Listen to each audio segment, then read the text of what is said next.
So the topic that we chose was COVID concerns for parents, I'm Alex Casson. Laquan Washington. and I'm Adeline Ray.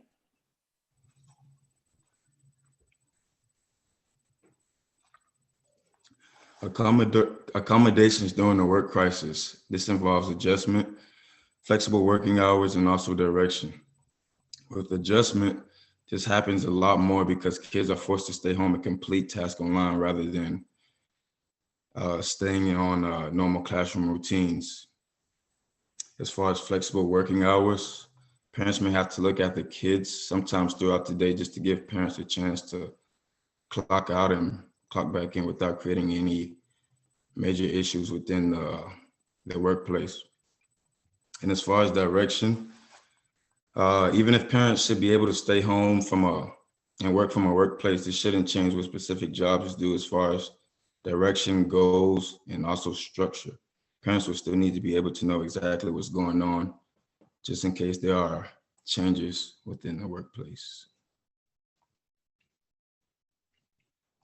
Laws passed within Colorado's crisis tends to be FFCRA, which is known for Family First Coronavirus Response Act. This allows paid leave, and Colorado is also one of the 12 states that has passed this law. This requires those who are employed and have been affected to have up to 6 paid sick days throughout the year, and more if it's required by the public health. Other state laws to help the workplace is FLSA, which is also known as Fair Labor Standards Act. If businesses are short of workers, it allows businesses to seek help within the community voluntarily. Also, it allows immediate pay. If employees have been laid off and hasn't received its last paycheck, this allows them to receive it without any major issues. The CLASP, which is also known as the Center for Law and Social Policy, individuals may not know where to seek information. Let's allow employers and employees to not hesitate when facing issues within the workplace.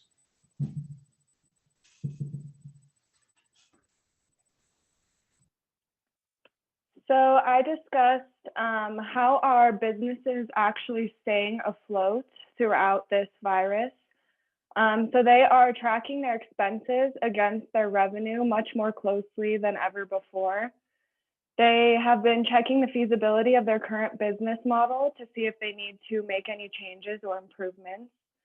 Planning future policies and procedures to go with safety guidelines, remaining patient.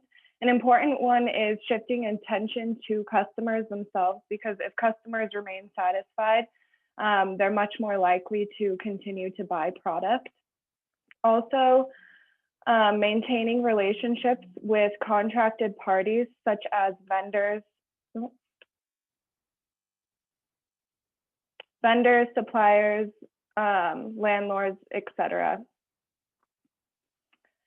So this goes along with the last slide. How are businesses actually accommodating employees through COVID-19?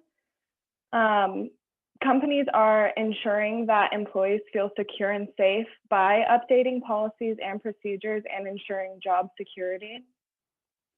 Keeping employees engaged and connected is also really important, and educating employees on new virtual platforms such as Zoom, Skype, and Microsoft Teams, that way to relieve some stress for them. So some solutions to stay in business throughout this pandemic. Obviously, duties have shifted into an online format. Employees are still expected to complete their regular duties virtually, and if employers do have the right to discipline employees that aren't completing their assigned tasks. You'll also notice that many businesses have had to lay off employees throughout this time, so that has helped them cut down costs to stay in business as well. I also talked about how to help parents juggle work and parenting while in quarantine. It's very important for parents to take time for themselves to manage their own stress levels. Also, caregivers should focus on understanding and empathizing with the children in their household because the children could be stressed out by the pandemic, causing outlashes behaviorally.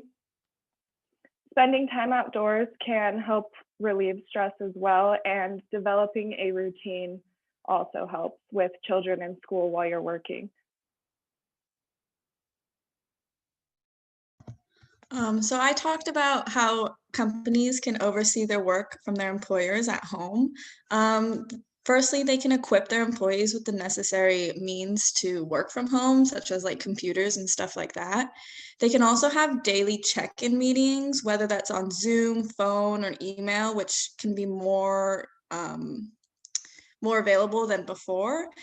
And there's no laws that limit on how often an employer can actually check on their employees, but they should keep a professional attitude while doing so.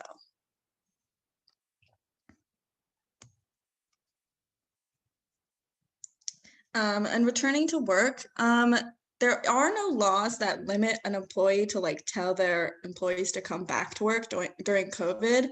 There is the Occupational Safety and Health Act, which is the right to refuse work if conditions are dangerous or the environment is unsuitable to return.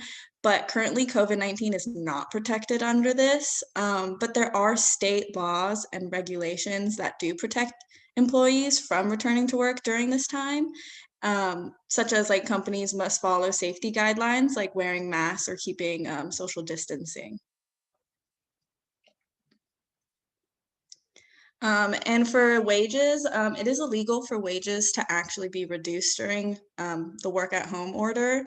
This is protected by the Fair Labor Standards Act. So as long as the employees are working all their hours and completing their tasks, they are eligible to be paid for what they're owed. And if it's salary based, it stays the same no matter what. This also applies to overtime.